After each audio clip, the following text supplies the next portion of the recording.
Capítulo 37. Maurício veio ao encontro da baronesa assim que esta saiu do quarto de Dom Luís. «Como deixaste meu pai?» perguntou ele. «Mal e bem. Que queres dizer com isso?» «Mal, porque me inquieta o abatimento em que o vejo, naquela idade. Bem, porque o acho em excelentes disposições de se lhe aplicar um remédio heroico.» «Qual? Queres principiar hoje a tua carreira diplomática?» «De que maneira?» «Vai já daqui à casa do Tomé da Póvoa.»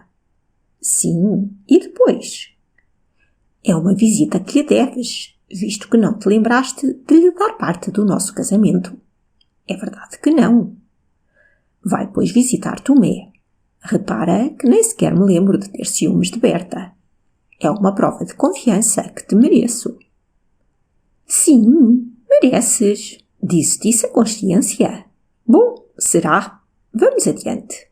Em casa de Tomé, contas qual o estado de teu pai. Fazes sentir a necessidade de que Berta volte para aqui, ou para o reanimar, do que só ela é capaz neste mundo, ou pelo menos para suavizar-lhe os últimos momentos e despedir-se dele. É provável que encontres objeções em Tomé, mas insiste. Diz que teu pai se mostra magoado com a ausência de Berta e que é um pecado imperdoável prolongar-lhe essa dor tão fácil de remediar. Finalmente não voltes sem ter resolvido Berta a vir hoje mesmo para aqui. E quais são os teus projetos? Ora, quais hão de ser? São casar Berta com Jorge, está claro. Hás de encontrar dificuldades. Já me pareceram maiores. O padre fez-nos, sem querer, um grande serviço. Meteu-se a advogar com tanto calor à aristocracia que por pouco fazia do teu pai um democrata. De veras? É verdade. Agora, 4 carícias de Berta devem consumar a vitória. Vocês, os homens, levam-se por isso. Parece-te. Veremos se me engano. Maurício encarregou-se da mensagem que lhe incumbira a mulher e partiu para a casa de Tomé, onde foi recebido com caloroso afeto. Expondo o principal fim da sua visita, não encontrou grande oposição em Tomé contra o regresso da filha para os Bacelos. Ele próprio prometeu levá-la. Efetivamente, horas depois, Berta era de novo conduzida pela baronesa para junto da cabeceira do enfermo, que em todo aquele tempo continuara a manifestar sinais da mais profunda depressão de forças. D. Luís dormitava quando Berta se lhe aproximou do leito. A rapariga correu cautelosamente o cortinado para contemplar a figura do ancião. Comoveu-a o aspecto de abatimento que crescera nele desde que Berta o deixara. D. Luís tinha o sono agitado por sonhos febricitantes e, sonhando, soltava gemidos surdos. Palavras mal articuladas, estremecia e suava, como sob a influência de uma aflitiva impressão. Berta veio encontrá-lo em um destes estados e curvou-se compadecida para enxugar o suor que lhe orvalhava à fronte. O doente acordou então e fitou os olhos nela. Imediatamente lhe distendeu as feições contraídas um sorriso de alegria. Por algum tempo não falou, como se estivesse duvidando da realidade do que via e suspeitando-a de ser a continuação de um sonho. Foi Berta a primeira que falou. «Está melhor?» interrogou ela sorrindo. O tom daquela voz e a particular inflexão da pergunta, com que já estavam familiarizados os ouvidos do doente, parece que o convenceram de que não dormia. Estendendo para a afilhada a mão magra e ardente, murmurou profundamente comovido. «Então sempre voltaste? Como me disseram que tinha passado mais inquieto estes últimos dias? Fizeste bem. Havia de custar-me morrer sem me despedir de ti. Quem fala aqui em morrer? Agora que o inverno passou e que este tempo está a dar vida a tudo, é que o padrinho se lembra disso. Pois veremos. Dentro de poucos dias é preciso continuarmos aqueles nossos passeios na quinta.» D. Luís sorriu tristemente e fechou os olhos como para reter uma lágrima, que apesar disso lhe passou por entre as pálpebras e lhe rolou vagarosa pelas faces descarnadas. Berta murmurou ao ouvido do velho. «Chora à vontade, que estou eu só aqui. Chora, que lhe faz bem.» Como se a densa tristeza que pesava sobre o coração daquele homem só esperasse aquelas palavras para se fundir em lágrimas, o pranto inundou-lhe o rosto, que ele quase escondeu no seio de Berta. Aquela expansão foi-lhe salutar. O sono seguinte foi mais tranquilo e menos cortado por sonhos fatigadores. Contudo, o estado do doente era ainda muito grave e na aldeia e imediações corria já a voz do próximo falecimento do fidalgo da casa mourisca. A parentela das vizinhanças a cada momento vinha ou mandava aos Bacelos saber novas do fidalgo. Tomé da Póvoa passava ali a maior parte do tempo. A própria Ana do Vedor viera oferecer os seus serviços à família e raras vezes se desviava da casa. Berta continuava assiduamente junto do leito do enfermo, sem perder a esperança de o ver sair vitorioso daquela tremenda crise. Ninguém a desviava dali. Retinha a vontade própria, assim como a do doente, a quem a menor contrariedade podia ser fatal. A baronesa não só não insistia para que Berta cedesse a outrem no campo, mas não deixava que alguém insistisse. Dizia ela que a juventude de Berta podia bem com aquele sacrifício e que era provável que Deus não lhe deixasse sem recompensa a caridade. Durante 3 dias, a família reunida nos Bacelos passava o tempo, por assim dizer, na expectativa do triste acontecimento que se preparava. Jorge interrompeu os seus trabalhos. Maurício nunca saía de casa e a baronesa passeava constantemente entre a sala, onde quase sempre permaneciam os 2 irmãos, às vezes na companhia de Tomé, e o quarto do enfermo, que mal consentia junto de si outra pessoa além de Berta. Uma noite, D. Luís, depois daqueles 3 dias de febre e quase de delírio, conseguira adormecer num sono mais tranquilo e reparador. Não foram os sonhos incoerentes, absurdos e fatigadores que o atormentaram desta vez, mas um sonho grato, sem visões febris e durante o qual a imagem da filha por vezes lhe apareceu sorrindo-lhe e falando-lhe com o carinho de que ele ainda se recordava com a mais pungente saudade do seu coração. Esta imagem transformava-se-lhe às vezes, por insensível transição, na imagem de Berta, e tão semelhantes, tão confundidas lhe apareciam, que ele nem sabia ao acordar com qual das duas sonhara. Umas vezes era a filha que lhe falava com a voz e sob a figura de Berta. Outras, Berta revestindo a imagem de Beatriz. Despertou deste sono por alta e calada noite. No aposento era completo silêncio. Interrompia somente o bater cadenciado da pêndula do corredor. A tênue claridade de uma pequena lâmpada alumiava a cena. D. Luís, depois de acordado, tentou avivar as gratas impressões que lhe deixara o sonho. Pensou na filha e no passado, nas tristezas presentes, nas venturas perdidas e nas desgraças por vir. Àquela hora da noite, na solidão e repouso da câmara de um doente, o espírito ergue-se superior à habitual esfera onde ordinariamente para e contempla com a vista d'águia as suas paixões e preconceitos.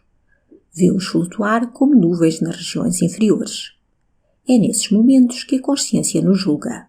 A parte mais etérea do nosso ser parece então erguer-se lúcida como nunca e contemplar compadecida os maus instintos, as prevenções arraigadas, os falsos preconceitos que no trato comum da vida, em tão viciosas direções nos solicitam. Enquanto o mundo dorme, dormem com ele no nosso coração as paixões que o mundo alimenta. Naquele momento, D. Luís não era o mesmo homem moral que conhecemos. Luzia-lhe a verdade resplandecente à sua imaginação fascinada. No meio da corrente dos seus pensamentos, distraiu-o um quase imperceptível respirar que ouviu ao seu lado. Voltou-se. Era Berta que, cedendo às fadigas de tão continuadas vigílias, adormecera junto do leito do doente. D. Luís ficou a contemplá-la assim. A luz do velador dava-lhe no rosto, em que se desenhava a mais doce expressão da serenidade de espírito. Pendia-lhe a cabeça sobre as travesseiras do leito e uma madeixa de cabelo, soltando-se-lhe, viera afagar-lhe a fronte, abrindo caminho por entre os dedos que a sustinham. D. Luís ergueu-se a pouco e pouco no leito para melhor observar aquela figura angélica de mulher adormecida ao seu lado. Traduziam as feições do velho o êxtase em que o arrebatara aquela contemplação. Parecia-lhe uma visão sobrenatural. Com movimentos cautelosos para não a acordar, encostou os braços às almofadas da cama e, apoiando a cabeça entre as mãos, assim permaneceu imóvel, abstrato, com os olhos fitos em Berta e o espírito subindo às regiões mais limpas dos espessos nevoeiros do mundo. Era um expressivo grupo o daquela rapariga adormecida e o daquele velho pálido, descarnado, meio erguido no leito, contemplando-a em um quase rapto de adoração. Àquela hora, no meio daquele silêncio, alumiado por aquela luz, a cena era misteriosamente solene e imponente. Horas talvez durou aquela contemplação silenciosa. De repente, assentou-se no rosto do fidalgo uma expressão de energia e firmeza que a doença e a preocupação de espírito havia muito lhe tinham dissipado. Curvando-se mais sobre o rosto de Berta, desviou com extrema delicadeza a madeixa que lhe caía sobre a fronte e murmurava como para si. Por que és tu que velas a meu lado? Que laços te prendem a mim? Por que dedicas a este velho a tua juventude? E não se recompensa esta abnegação? Pagam-te sacrificando-te aos seus preconceitos? E continuava a contemplá-la em silêncio. Depois voltava a murmurar. Beatriz, se fosse viva, chamar-te-ia irmã. Havia de querer-te junto de si, no seu quarto. E eu? Por que não hei de chamar-te filha? Não disse mais o velho, mas curvando-se ainda mais, pôs-o na fronte da rapariga um beijo expressivo de paternal afeto. Pela madrugada, o doente mostrou-se algum tanto inquieto, a ponto de sobressaltar Berta, que o espiava com solicitude. À interrogação que ela lhe dirigiu, para saber a causa da agitação em que o via, Dom Luís não respondeu logo. Porém, momentos depois, olhou para a afilhada com uma expressão singular, pegou-lhe nas mãos, apertou-as com afeto e disse-lhe com manifesta comoção. Berta, vai chamar Jorge, que me venha falar. Preciso de conversar com ele quanto antes. Berta saiu do quarto com os olhos arrasados d'água. Aquelas palavras tinham para ela uma dolorosa significação. D. Luís, que mandava chamar o filho mais velho, o direto sucessor do seu nome e da sua casa, era por um daqueles pressentimentos que nos advertem da proximidade da nossa hora final, indicava-lhe ter chegado a ocasião de despedir-se do filho e de dar-lhe os derradeiros conselhos de pai.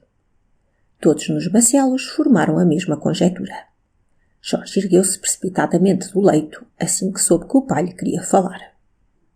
A nova espalhou-se em toda a casa e pôs todos em alvoroço. Em breve transpirou fora que o fidalgo da casa mourisca já se despedira dos filhos e que em poucas horas seria com Deus. À casa de Tomé e da Ana do Vedor chegou a notícia e trouxe até aos bacelos esses antigos comensais da família, cujo representante atual chegava à hora mais solene da vida. A boa Luísa acompanhou o marido no intento de oferecer os seus serviços naqueles momentos de dor e confusão. Jorge entrou comovido e pálido no quarto do pai, onde ninguém mais o seguiu. O pobre rapaz ia preparado para uma cena dilacerante. Esperava assistir à agonia do velho. Tremiam-lhe as pernas ao aproximar-se do leito. D. Luís, percebendo chegar, dirigiu-se-lhe com voz débil mas firme. — És tu, Jorge? — Sou eu, meu pai. — Chega-te mais para aqui, assim. E fitando o filho com o olhar ainda cheio de expressão e vida, continuou depois de um demorado silêncio. — Jorge, tu não és feliz. Jorge olhou para o pai, espantado pela inesperada observação que lhe ouvia.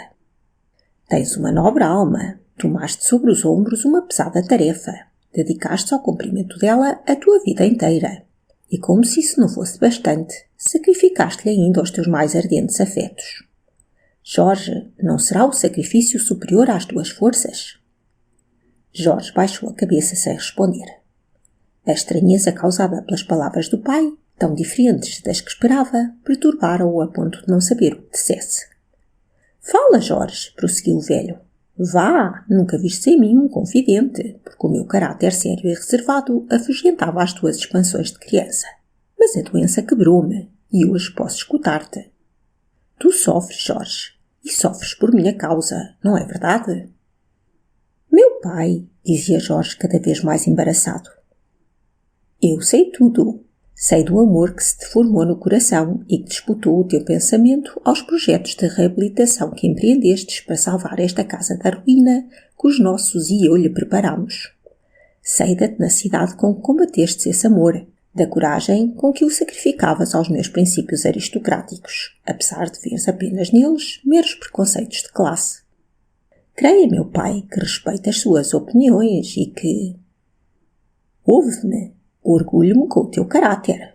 Vi nele a nobre têmpera de um verdadeiro fidalgo e desde então creio de veras que a regeneração da nossa casa, empreendida por um homem como tu, não pode deixar de realizar-se. Vou sem este peso para a sepultura. Os meus erros ser-me-ão revelados por o fato de te ter por filho, Tu reabilitarás a minha memória, Jorge.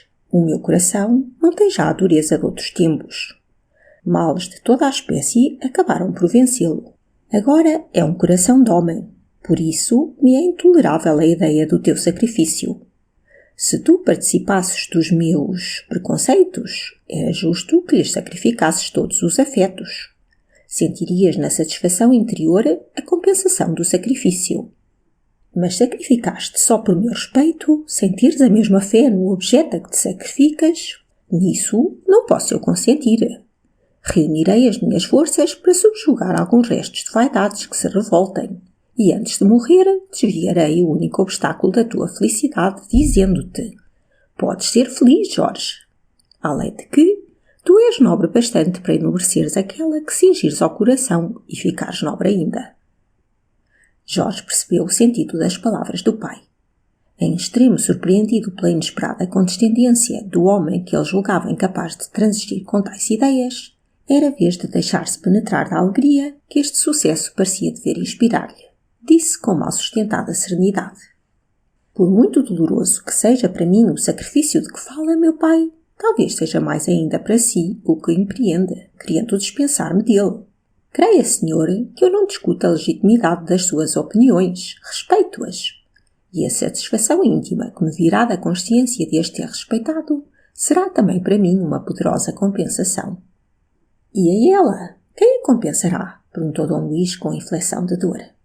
A ela? É de Berta que fala. Se eu não soubesse que aquela alma nobre e forte está à altura do sacrifício, talvez me falecesse a coragem para tentá-lo. É uma nobre alma de veras, tornou Dom Luís, como falando para si. E quem a apreciará? A que destino a condenaremos se a expulsarmos das regiões para onde os seus nobres instintos a chamam? Pobre dela! E tu que a amas, tens a certeza de poderes levar ao fim o sacrifício? Não é certo que a tua saúde já se tem ressentido do esforço que fazes? Vê bem, Jorge, na tua idade os afetos são mais violentos do que na minha. E, contudo, eu próprio quero já tanto a essa rapariga que sinto que estes restos de vida que ainda possuo devo-os à sua presença. O que não será contigo? Jorge nunca previra a situação em que se achava. Havia imaginado a possibilidade de ser levado pela força da sua paixão a uma luta aberta com os preconceitos paternos e esforçara-se por evitar essa temerosa crise.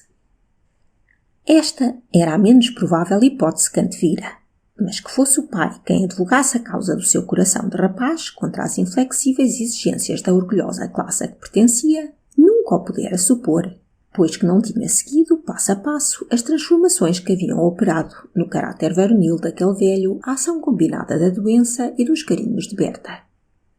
Por isso, sentia-se agora irresoluto, sem saber se devia ceder ao coração e às insinuações do pai, se resistir em nome do dever que ele chegara a convencer-se ou pôr-se à satisfação dos seus ardentes votos. Na hesitação do filho, D. Luís julgou perceber que o orgulho aristocrático penetrara já naquele coração de 20 anos, e ele, que sabia por si as resistências que esse orgulho gerava, assustou-se com a apreensão de ficar vencido pela obstinação do filho. Assustou-se, dizemos, porque o espírito do fidalgo estava completamente subjugado. O egoísmo da sua idade não podia já passar sem os carinhos de filha. Não queria revelar-se inteiro e desejava que fosse a paixão do filho que aparentemente explicasse a transigência. Era ainda custoso ao seu orgulho ceder, mas já não tinha a fortaleza para resistir. Ansiava por isso que Jorge lhe fornecesse o pretexto. Vendo-o vacilar, tremeu já de encontrar um obstáculo insuperável. Jorge, pela sua parte, era vítima de um quase estonteamento que não lhe deixava ainda ver claro. Tão acostumado estava a acreditar que invencíveis resistências se erguiam contra a mais ardente aspiração de sua alma, que ao vê-las removidas de súbito, olhava em volta de si como aguardando que surgissem outras em seu lugar e sem poder crer que a felicidade viesse colocar-se-lhe ao alcance da mão. D. Luís insistiu. Não, Jorge, não aceito o teu sacrifício. Estou para despir as vaidades do mundo. Na outra vida, onde os primeiros são os últimos, não me perseguirão estas paixões mundanas. A ter um de nós de lutar com uma paixão, para condescender com a do outro, compete-me fazê-lo. Na minha idade, é mais fácil tentar estas lutas com êxito. D. Luís, a custo, reprimiu a sua impaciência. E ela, Jorge? Lembra-te que essa menina ama-te e talvez não tenha a força de alma que tu tens.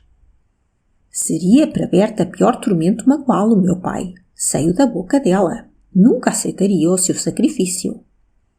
D. Luís fechou por momentos os olhos, como para concentrar o espírito. Depois disse quase a medo.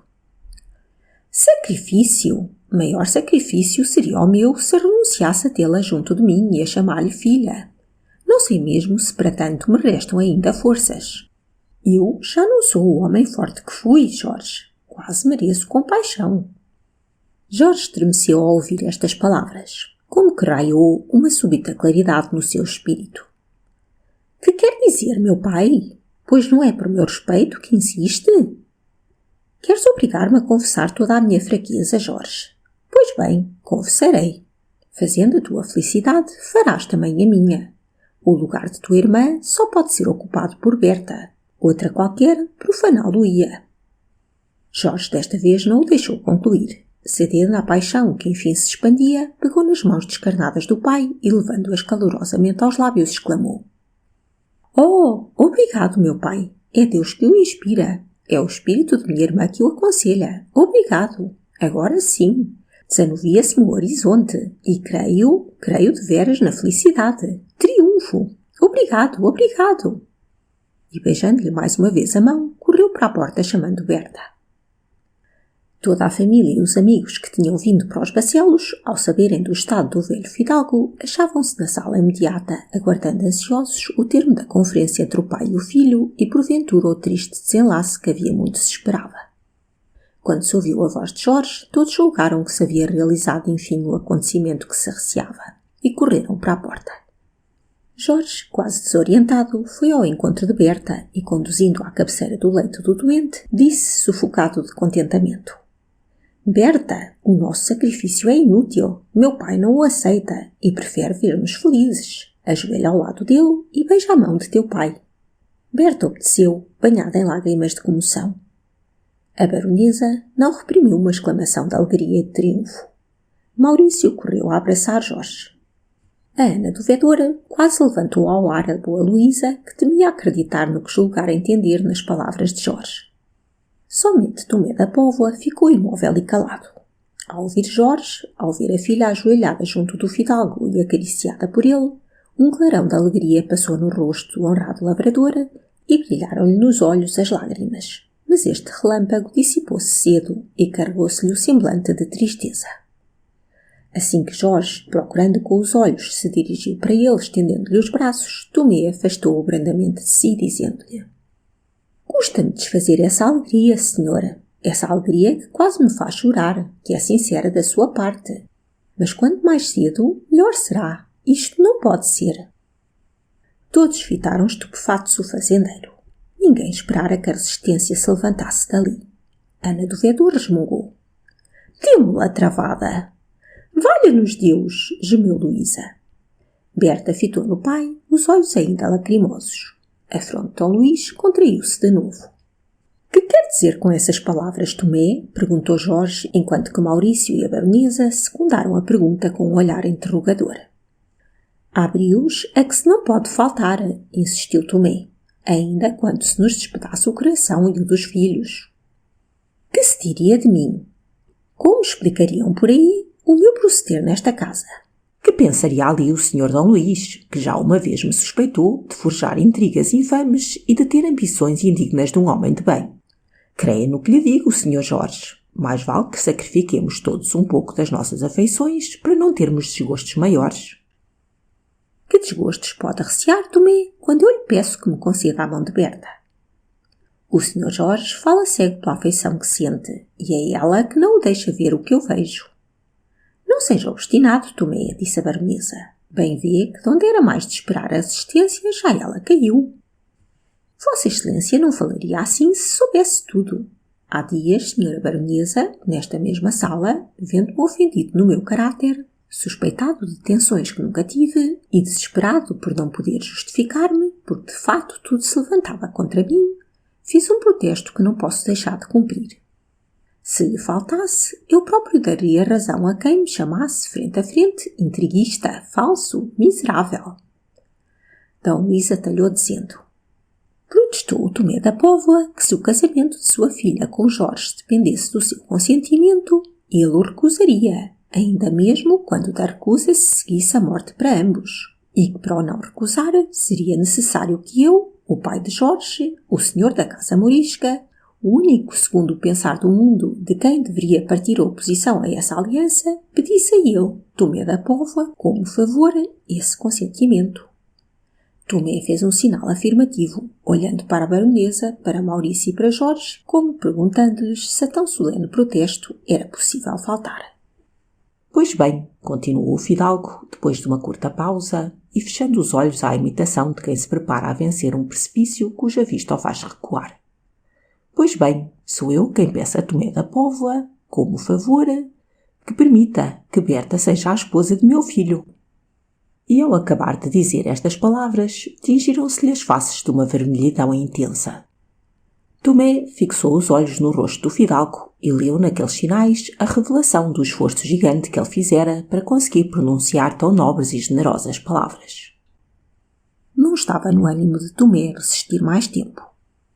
Correu para o leito, ajoelhou-se ao lado do doente e, pegando-lhe na mão, exclamou, cortada a voz pelos soluços: Senhor D. Luís, Vossa Excelência venceu. Digam o que disserem. O meu orgulho não dá para mais. Berta, se feliz. O pranto não o deixou concluir. A frase perdeu-a soluçando sobre as mãos do fidalgo. Não faltaram lágrimas e sorrisos aos que presenciavam a cena. Passada esta explosão de sentimento, Jorge, tomando a mão de Berta, disse para Tomé: aceita a felicidade que me oferece, Tomé, e prometo ser digna da esposa que me confia. Mas à minha própria felicidade sou obrigada a impor condições para que no futuro nenhuma nuvem a perturbe. A nossa casa não está ainda, como sabe, livre dos encargos que por tanto tempo pesaram sobre ela. As dificuldades principiam a aplanar-se e a administração entrou no verdadeiro caminho. E ao seu auxílio e conselho devo principalmente este resultado. O meu orgulho, porém, visto que todos aqui atendem a orgulhos, o meu orgulho exige que eu só por mim realize esta obra que empreendi, que à força do meu trabalho satisfaça os compromissos contraídos. Quando receber Berta, quero recebê-la em minha casa e que não se diga que foi ela quem me abriu as portas fechadas pela miséria. Por isso, esperarei até então para realizar a minha felicidade. Muito bem, Jorge, exclamou o fidalgo, fulgurando-lhe o olhar de alegria. É justo, concordou Tomé. Compreendo esse desejo da sua parte e nada tenho a dizer contra. Mais ainda, prosseguiu Jorge, posso aceitar a esposa que me oferece e orgulhar-me dela e da aliança com a sua família, que é honrada e generosa. Mas uma coisa há que não posso aceitar sem humilhação. É a parte que pertence a Berta na herança paterna. Não quero que se diga que eu restaurei a minha casa à custa da sua. Até aqui ainda chegam os meus preconceitos aristocráticos, devo confessá-lo. Bem, Jorge, muito bem, bradou o fidalgo. Quem pensa dessa maneira e assim procede, pode transmitir a sua nobreza, mas não a perde. Eu, porém, é que não posso deserdar minha filha. Essa condição é impossível, disse Tomé friamente. A parte a que tiver direito, cedo em favor de meus irmãos, disse timidamente Berta. Teus irmãos não precisam da tua desistência, Berta. Tomé, insistiu Jorge. Sabe que o meu constante pensamento é manter ao nome da minha família o prestígio e o respeito que sempre teve na província. Não queira anular os esforços que emprego para o conseguir. E quer que eu lhe sacrifique a minha reputação? Que se dirá de mim? A baronesa, prevendo que as dificuldades cresciam e que esta luta de sentimentos generosos podia fazer surgir novos obstáculos, entreveio dizendo: as cláusulas do contrato são uma circunstância secundária e só na presença de um tabelião se regulam. Eu, por mim, não posso aturar tais discussões, sobretudo se o noivo toma parte nelas. Olhem que frieza de namorado. Deixemos isso tudo para depois. Diz bem, Vossa Excelência, apoiou Ana do Vedor. O tudo é que eles casem e depois os homens que deslindem lá esse negócio do dinheiro como quiserem. Mas sempre lhes digo que eu sou um advogado para não fazerem tolices. Mas o fidalgo é que sempre a deu em cheio. Sim, senhor, nunca o esperei. quem dantes lhe fosse dizer: mas bom foi, e verá como até Nosso Senhor lhe há de dar saúde. E vossa-mecê Luísa, que diz a isto? Ande lá que teve um santo a pedir por si. Eu bem lhe disse, mulher, cara alegre e confiança naquele que está lá em cima. E aqui para nós, talvez caminho deva alguma coisa. E tu, rapariga, apesar de me enjeitares o Clemente, olha que não te quero mal. Não quero, porque se eu estivesse no teu lugar faria o mesmo. E o Tomé ainda com o nariz torcido. Oh, homem de Deus, você que mais quer? Sempre há gente, louvado seja Deus. Maurício aproximou-se de Ana sorrindo. Já que vai correndo a roda, veja lá a minha razão. Que queres que eu te diga? Cuidas que por estares casado me mereces mais aquela? Olha agora. O que me admira é que houvesse quem te quisesse. Perdoa-me, senhora, mas não lhe gabo o gosto. A seu tempo conhecerá a joia. Lá aquilo é outro barro. E apontava para Jorge. Todos riram das francas observações da desenganada matrona. E enquanto Dom Luís conversava com Berta, Jorge com Tomé e Maurício e a baronesa com Luísa e Ana do Vedor, assomou à porta a cabeça de Frei Januário, que ficou espantado de achar tanta gente reunida no quarto do fidalgo. Há alguma novidade? Perguntou ele inquieto. Foi a Ana do Vedor quem lhe respondeu. Ah, sim, senhora, e pode já preparar-se, porque não lhe faltará que fazer qualquer dia. Case-me bem estes noivos, ouviu? O padre olhou espantado para os circunstantes. Que? Pois então... Estão vencidos os obstáculos, respondeu a baronesa à incompleta pergunta. Ah, observou apenas o padre, e pensava consigo. Digam lá que não anda nisto a maçonaria. O resto do dia passou-se pacificamente. Dom Luís dormiu com sossego e deu mais algumas esperanças aos que o rodeavam. Não havia ali coração que não encerrasse um fermento de felicidade. Fim do capítulo 37.